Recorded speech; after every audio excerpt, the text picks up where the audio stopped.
Friends, how are you doing? I'm excited. It's the weekend. We're talking, getting ready for this new week in the market coming up. It's going to be an interesting week because, we've had so much downturn in the market, obviously. I don't think anybody's living underneath a rock here. But this week we ended pretty good with the week here, Friday, kind of just cleaning up some mess here, kind of getting a little bit, numbers back here, things turning out pretty good here, and with some good news, Palantir, some other stocks having really good moments here, SoFi. So it's going to be interesting. Let's see where this new week goes in the market. Inflation came out last week, doing pretty good. The war situation over yonder, we'll see what's happening here. But, let's go right into super microcomputer here. And this is a stock that I've talked about. Obviously, I think if you're in the market, everyone has heard or has a position or had a position at one point with super microcomputer. So I don't want to give the genealogy of what the last 2 years have been with this stock because it is a lot. But essentially, bullet point wise, when we talk about super microcomputer, this was a stock that was crazy expensive just a moment ago, okay? And then a lot came out here about the quarterlies that, were, let's just say, not real. So, you had a company that was saying they were making one thing, and then, they won't. It's still not even clear how legitimate the lie was or wasn't a lie. Anyway, and then they had to come out with a piece of paper for the Nasdaq here just a moment ago. They produced the paper and now they're on the market still. But with that too, there is good things to say about super microcomputer. I mean, they have a product, they do well with it, they sell it. There's obviously just some things going on internally with the company that we're hoping has been settled and cleaned up here. So the thing is, I think a lot of people look at super microcomputer and they go, can I trust this company? Can I trust my money to sit in this company? And, I look at it and I say, at the moment, it looks like it's doing better. The CEO, Charles here, has openly talked here about, what's going on with super microcomputer. He has no problem, speaking. That's a huge positive right there when the CEO is public and saying, talking about the company. But, super microcomputer, nonetheless, this is a company that's still making a lot of money. Is projected to make a lot more money over the next 2 years. They've got deals. They're doing things. I mean, I've put some stuff up here that you can read, but this is a company that, a lot of people are buying into right now. And, right before the downfall of the market, this stock was busting the seams, trying to get into a $70 position. 60 was there, but, it was looking for a $70 position, and just with the market fall, we never saw it come to happen. But with that too, I would be willing to bet that this is still going to be a heavy-handed stock here later into this year as we see the market gradually start to build back up steam here. 100%. I mean, you're talking about a company that is literally producing billion, 5 to 6 to $7 billion quarterlies, and of course this next quarterly that we want to see here, we really want to know, later. It's just the later quarterlies here. We really want to see what's going to happen here. So super microcomputer, my thought process with super microcomputer right now is I'm watching it steadily. I had this stock about a month ago and I sold out of it, luckily right before all the stuff happened here at the market. I mean, from just the onslaught of tariff war here we've had. Now I am looking to maybe buy back in, but I'm looking to buy back in somewhere around like a $30 position. So my outlook on super microcomputer is right now is that I'm not involved in it right now. I have sold out, I've taken profit, and now I'm looking. Now this doesn't mean if you're in it it doesn't mean sell out of it or it's bad or anything. I'm not saying that at all. This is just where I was personally. I, took those funds out and put them somewhere else. Thank God I did because the market fell apart. So with that, I am still very heavily interested in this company. I'm talking about it because a lot of people comment about it. They tell me to keep talking about it. Now, could this stock, let's say, go back up over $100, well over $100. I think there is a conversation for that. I mean, we're talking about a company that is making, almost as much money as AMD, just a few billion short here. So in the long run, the next year, 2 years, if you're making a position right now from this, high 30, low 40 range, depending on how high, how low it can stay here with this, you're going to continue to do well if it keeps producing these kind of numbers. So it's a very interesting play. And the company has come out and said, like, hey, we are doing really, really big numbers here in the coming future. So they are projecting right now a $40 billion revenue target, and that's what their CEOs come out and said. That's what they've got down on paper. That's what they're saying. I think it's just a matter of trust right now with investors. It's a matter of trust. But nonetheless, I am watching it. If this falls down to like a $30 position, I will probably start buying in it heavily. I more than likely will, because it's already shown that Q1, Q2 here is doing good. It's doing good. It's doing good. It's not doing what a lot of investors wanted, but it is still nonetheless. If they do continue on this path, saying they're going to hit this $40 billion revenue situation, this is going to be huge. That's going to be huge. So I am not counting out supermicrocomputer. I'm not counting out supermicrocomputer whatsoever here. I still think there's meat on the bone here, 100%, friends. And if we do start to see this market come back here, there's more than likely it will start to run up into a $50 position. Knowing that I want to be in at a cheaper rate, but I'm watching it.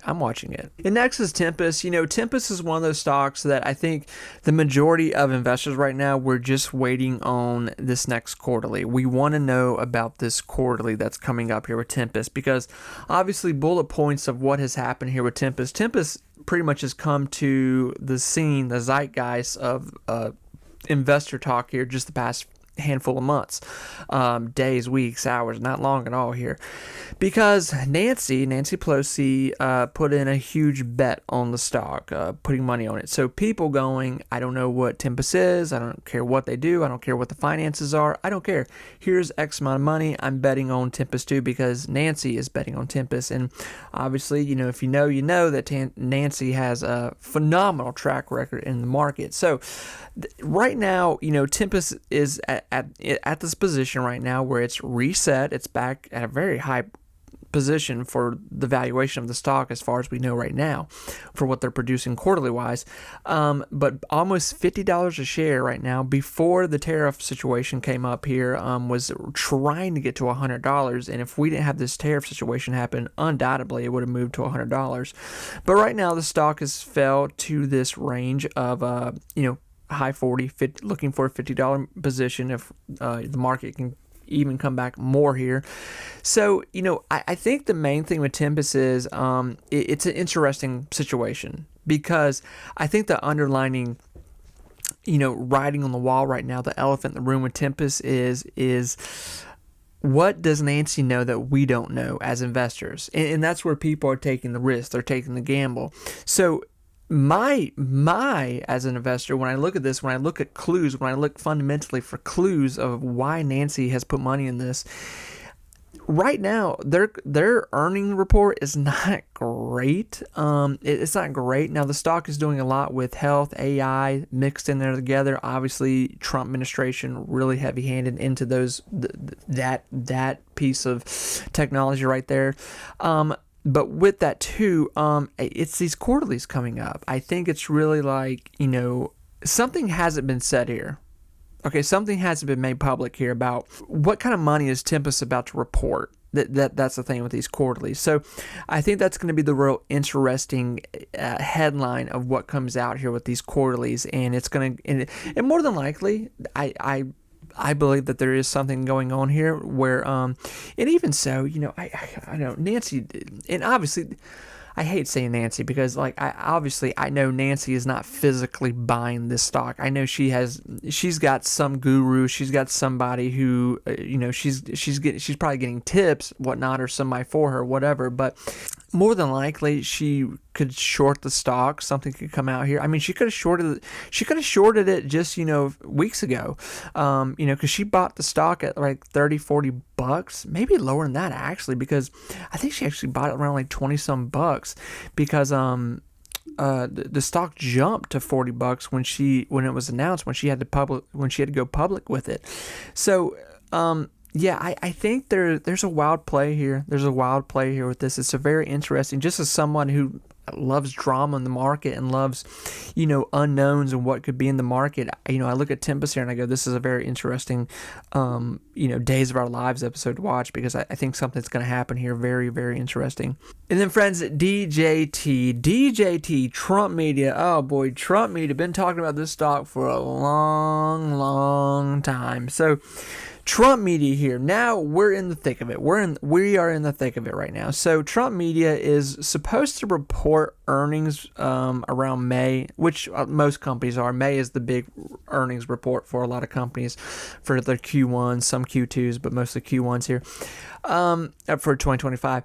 With that, this is going to be where rubber hits the road, I believe, 100%. So DJT here, Trump Media, Trump's media company here, has fallen down to this $20 position, still a very high position for what the company is market cap price wise as.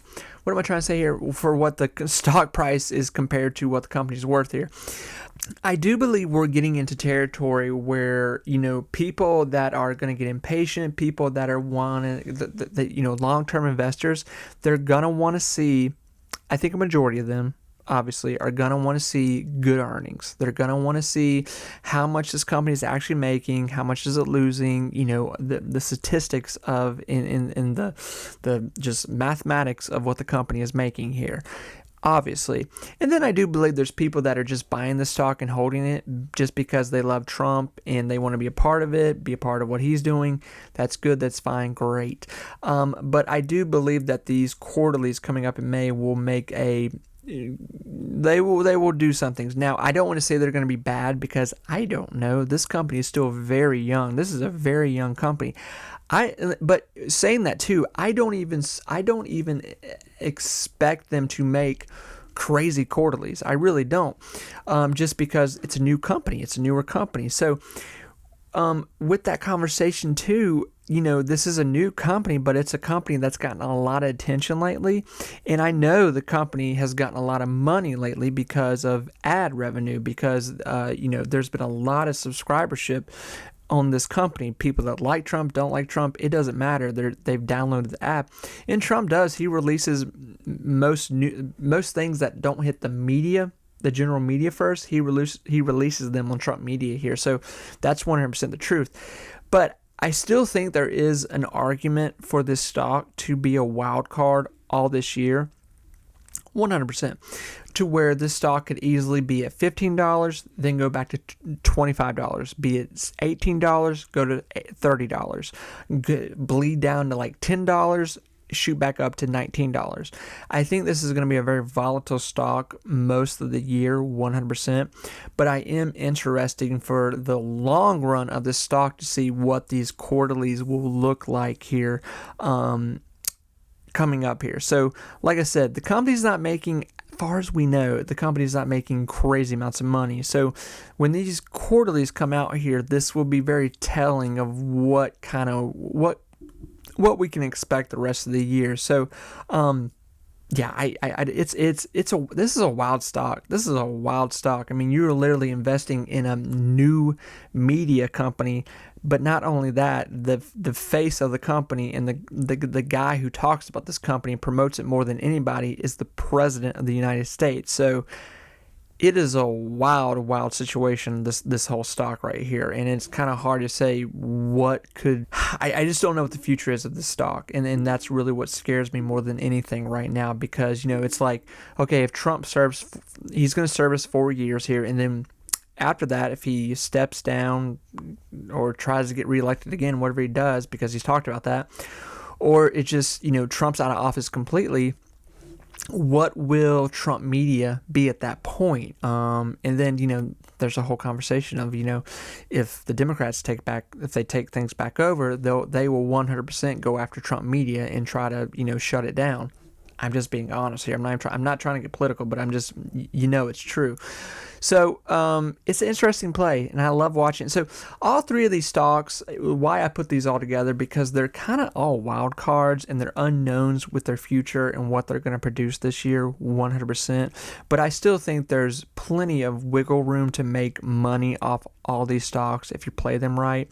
The longevity of them, the long-term outcome, I don't know. But they are stocks that I watch every day. I'm very obsessed with them. I watch them because I think they're very unique situations with each of them have very unique situations. So friends, listen, it's Saturday, March 15th. Tomorrow's Sunday. I'll yap my mouth some more about some stocks. But I do want to wish all of you best of luck this coming week, and I hope you have a wonderful weekend. And yeah, I'm going to the zoo next week. So, man, 2 kids at the zoo. Oh my God. Friends, take care of yourself. Bye, everyone.